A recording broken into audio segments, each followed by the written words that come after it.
Hé, toi!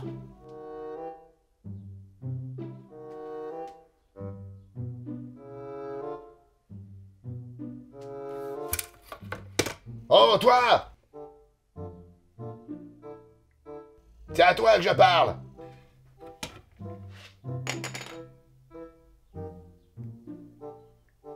Moi? Ouais! Cette vidéo est sponsorisée par Métal Hurlant! Fondé par les trois maîtres de la science-fiction Dionnet, Druillet et Moebius, Métal Hurlant est un magazine qui a inspiré les œuvres majeures de la pop culture comme Alien, Blade Runner, Mad Max et Monstres de film. On est une œuvre majeure de la pop culture? Ah, m'interromps pas! Métal Hurlant, c'est un trimestriel de quasi 300 pages d'articles sur la pop culture, d'interviews et de courtes bandes dessinées faites par des auteurs contemporains et indépendants. Chaque trimestre a son thème, et celui du dernier numéro est pile dans nos cordes puisque c'est les monstres. Pour vous le procurer, vous pouvez aller en librairie, en kiosque ou cliquer sur le lien qui est dans la description pour prendre un abonnement sur le site de Métal Hurlant. Et grâce à l'abonnement, le magazine est presque 20% moins cher. Et ça, c'est beau.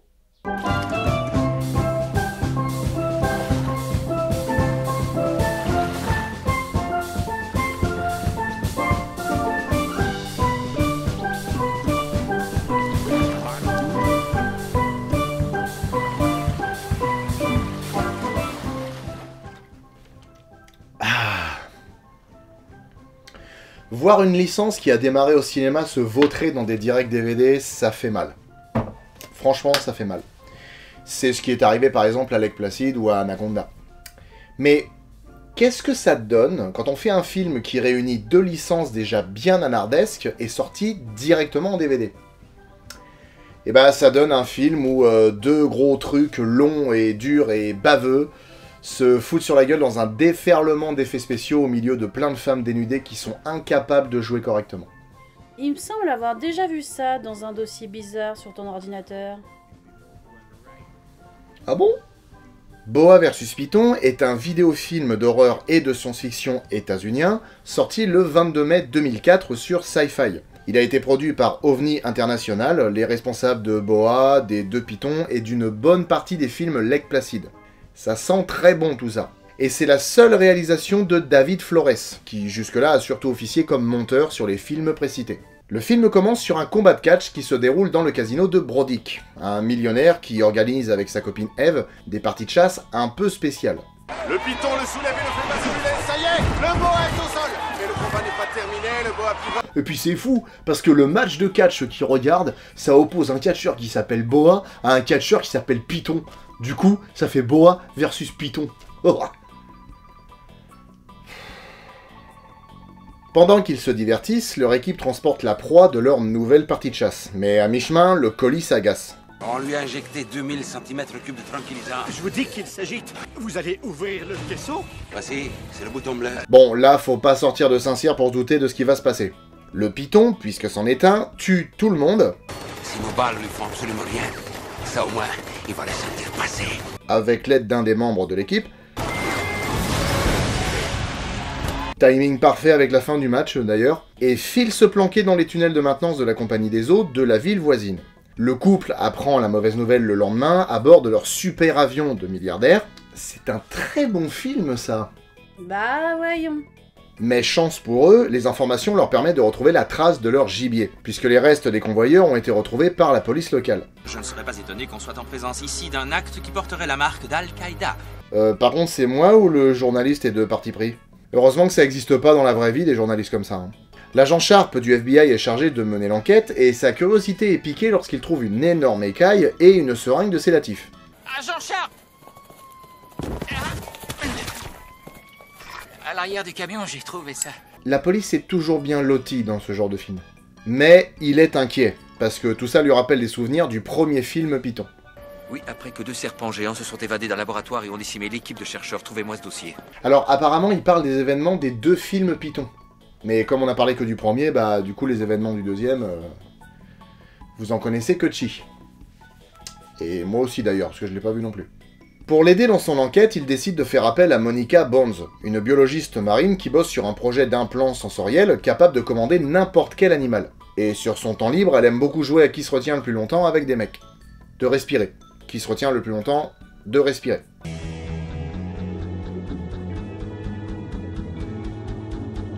Alors, ce serait bien qu'il y aille mollo sur les émotions, lui, parce que là, je le trouve un poil trop expressif. Et il fait aussi appel à l'herpétologue Steven Emmett, qui élève dans son labo un nom de dieu de boa de 20 mètres de long, qui répond au doux nom de Betty. Betty est le plus grand constrictor que nous ayons ici au reptilarium, mais c'est aussi sans doute le plus grand boa au monde. Alors non, c'est le plus gros serpent du monde, tout court. Enfin, le deuxième plus gros serpent du monde. Le plan est simple. Sharp veut que le boa soit équipé des implants sensoriels de Monica pour qu'elle tue le python. Félicitations, c'est l'idée la plus idiote que j'ai entendue. Ah oui? Oui, clairement. Et il veut aussi qu'elle porte un système de caméra embarqué pour voir ce qu'elle voit. Bon, dans l'idée, les implants de Monica ne plaisent pas trop à Steven. Alors qu'ils sont pas mal du tout, si vous voulez mon avis. Hein. Reste concentré, s'il te plaît. Oui, d'accord. Mais comme ils n'ont pas d'autres solutions, il accepte à contre-cœur de les lui poser. Comme l'opération prend du temps, le film nous fait patienter en nous montrant le python en train de chasser. Il bouffe d'abord des employés de la compagnie des eaux, puis un petit couple lubrique,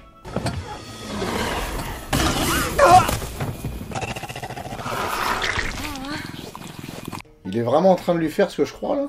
Elle se rend vraiment pas compte que c'est plus son mec? Bah apparemment non. N'empêche, il a l'air de vachement bien se débrouiller, hein. Oh bah ça va, hein, moi aussi avec une langue large comme ça, je me démerde, hein. Et pour finir, le journaliste sensationnaliste et complotiste qui continue ses reportages. De leur côté, Brodick et Eve réunissent leurs invités en les préparant à la chasse. Il y a le patriote, le sniper qui se la pète, les deux glands, et l'Indien. Bon, il en a pas l'air, mais la musique le laisse penser. Betty se réveille ensuite après que Steven se soit confié à Monica sur ses motivations scientifiques. Il s'agit d'un sérum universel. Beaucoup de victimes de morsures de serpents meurent simplement parce qu'on ignore quelle espèce de serpent les a mordus. Alors, tu veux créer un antivenin universel, c'est louable, mais t'étais vraiment obligé d'élever un boa de 20 mètres pour ça? Il se prend ensuite la tête avec Sharp, qui veut envoyer Betty en mission sans même lui laisser le temps de se reposer. Et comme il est persuadé qu'il sera foutu de tuer les deux serpents, Steven propose de les endormir avec des pistolets tranquillisants. J'ai 2 de ces pistolets ici. 2 ou 3 doses suffiront à endormir les serpents pendant des heures. Bon, c'est pas que j'ai de l'expérience dans les films de monstres, hein, mais je pense que le coup du pistolet tranquillisant, ça marchera pas. La boa est préparée, le groupe de Brodick aussi, alors c'est parti. D'un côté, on lâche la bête. Je suis vraiment épaté par vos implants. Je veux dire par votre équipement. On dirait moi, tiens. Non, toi t'aurais laissé planer le doute et tu te serais même pas excusé. Peut-être. Et de l'autre, les débiles. Attends, le mec a un fusil napoléonien ou quoi? Bref, le Texan se fait bouffer, les deux guignols tirent dans tous les sens mais ne flinguent rien d'autre que des opossums. Heureusement pour eux, Kev n'est pas juste là pour le plaisir des yeux. Hein. Si j'étais un reptile répugnant de 10 mètres de long, je suis sûr que c'est là que j'irais, dans ces tunnels, pour boire un peu et attendre le coucher du soleil. Dans les tunnels, par contre, ça va mal. Le système de traçage du boa est en HS, elle attaque les soldats parce qu'elle perçoit leur chaleur. 2 d'entre eux s'en sortent, mais ça n'empêche qu'ils sont pas si bien préparés que ça. Steven propose alors de noyer les serpents pour les forcer à sortir et ainsi les sédater. L'idée est pas si mauvaise, en même temps tu veux faire quoi d'autre? Alors l'adjointe de Sharp appelle la station de commande des eaux pour qu'ils inondent la zone. Et juste après ça, Monica aperçoit sur l'écran de son traceur les 2 serpents en train de s'accoupler. Bon, ça paraît assez curieux, mais apparemment, ils se sont trouvés. Parallèlement, les tarés de la gâchette se sont séparés aussi, mais pour mieux mourir. J'attends plus que toi.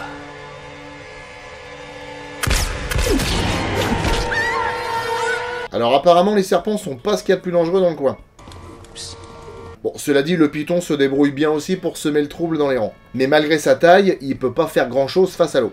Brodick, Eve et l'Indien, quant à eux, sont bien surpris, parce qu'ils tombent sur un nid de serpent géant. Sauf que... Celui que j'ai fait venir n'était pas une femelle. Forcément, Eve se sent obligée de toucher et pète un œuf, ce qui ne manque pas d'agacer la ceinture géante qui lui fait un gros câlin. Alors lui, il est taré, sa nana est prisonnière du serpent et il tire au lance-flamme. Au même niveau, mais plus loin, Steven et Monica échappent de justesse au python en se planquant dans un bassin. Ah, tu vas voir que comme Monica est forte en apnée, elle va lui rouler une gamelle pour lui donner de l'oxygène.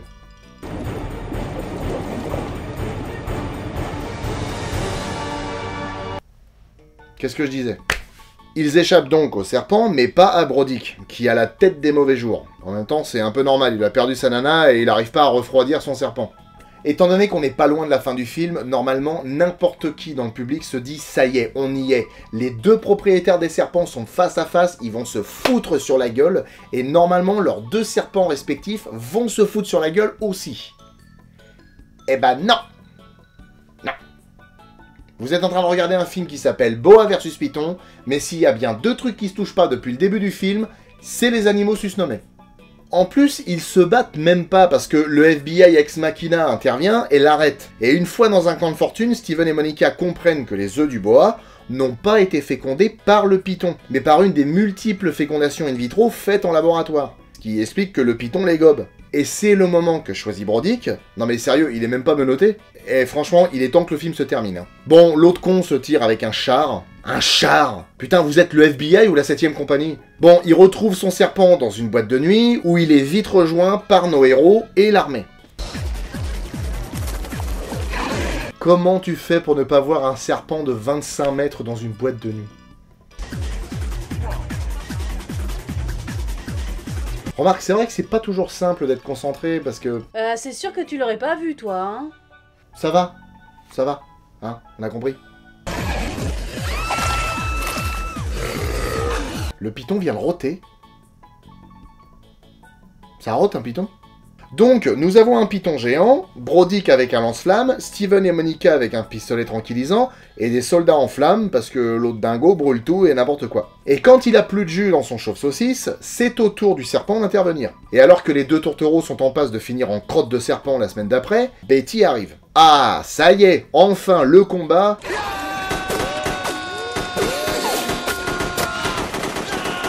Putain, mais arrêtez avec lui, on s'en tamponne, montrez-nous les serpents, merde.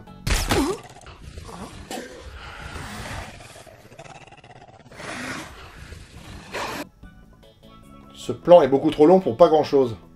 Brodick se fait ensuite d'accord, ok, donc un serpent ça mange pas ses proies comme ça, hein, enfin bon c'est pas grave. Et le combat se poursuit, recommence, va pas tarder à démarrer, dans le métro. Mais pour éviter que Betty se fasse écraser, Steven lui envoie une décharge électrique qui la projette sur les voies de l'autre côté.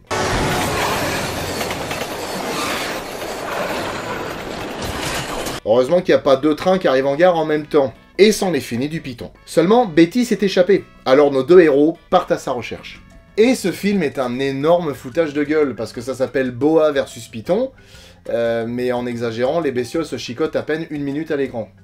On est sur un mauvais nanar. Les personnages sont des stéréotypes ambulants, le pire je pense que c'est lui. J'ai jamais vu un mec faire autant des caisses avec un cigare. Comme toujours, ils sont allés chercher des playmates pour raviver l'attention du spectateur masculin. Bon, remarque, si on aime ça, il y a l'autre neuneu pour les femmes. Les effets sont loin d'être le top de l'époque dans cette catégorie de films. Comme pour la plupart des scénarios de ce genre, le constat de base, c'est qu'un python de 25 mètres a été trouvé en Amérique du Sud, et qu'un mec a un boa de 20 mètres. Tout est normal, on sait pas le pourquoi du comment, ni si c'est possible. On se lance direct dans l'univers débile du film, et on passe 1h30 à végéter avec une bière à la main. D'ailleurs, en y regardant bien, c'est plutôt serpent bleu contre serpent rouge ce film, hein. C'est la version attardée de Pokémon. Sauf que les dresseurs attrapent rien. Mais ça se voit même à travers l'affiche, et sans déconner, on dirait pas l'affiche d'un vieux jeu vidéo.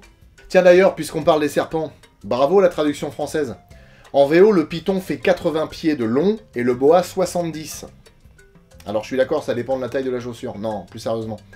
80 pieds, ça fait 24 mètres, 70 pieds, ça fait 21 mètres. On est très loin des 10 mètres dits dans la version française. Bon, tu me diras, le film est tellement de la pisse que ça a dû être doublé en une demi-journée. Et rien qu'en voyant la mise en scène, on peut voir que le film a été fait à la one again. Genre, le mec qui a mis les titres avec les effets de couleur là. Je pense qu'il a découvert Windows Movie Maker pendant le tournage, et du coup il s'est éclaté à faire que ça, parce qu'il y en a partout. Mais la palme revient au montage. Il y a des faux raccords de partout. Dans cette scène par exemple, le journaliste passe 20 fois devant le logo qui est sur la camionnette. Là, Eve rentre 5 fois dans la baignoire. Je pense que c'est une volonté du réalisateur de nous faire profiter de son cul. D'accord, mais enfin je comprends pas. Parce que en fait, ce genre de montage, vraiment dans un film, ça évoque plus un genre de rêve, ou alors quelqu'un qui est sous l'emprise d'un produit qui distord le temps. Là, c'est pareil, le mec s'en va et le plan d'après, il est fixe. Et c'est comme ça tout le long du film. Alors par contre, j'adore le coup du seau d'eau sur les pieds du mec dans cette scène-là. Ça, c'est pas un souci de mise en scène, c'est juste un problème de technique. C'est littéralement un mec qui se fait arroser les pompes par un opérateur qui tient un seau d'eau. On voit que le débit est fort au début, et puis après il baisse. Je sais que j'enfonce des portes ouvertes hein, en analysant un film comme ça, mais c'est toujours bon de repérer ce qu'il faut pas faire quand on fait un film. Parmi les morceaux de musique qui font téléfilm à la manque, j'ai entendu ça.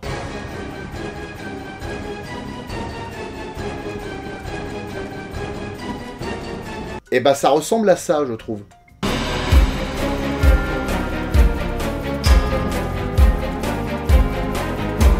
Bon, je vais être franc, hein, c'est un petit détail. Mais comme je voulais qu'il y ait au moins un truc de bien dans cette vidéo, bah j'ai mis la bande originale de Men in Black. Voilà. Alors, par contre, pour le casting, vous allez voir, ça va aller très vite.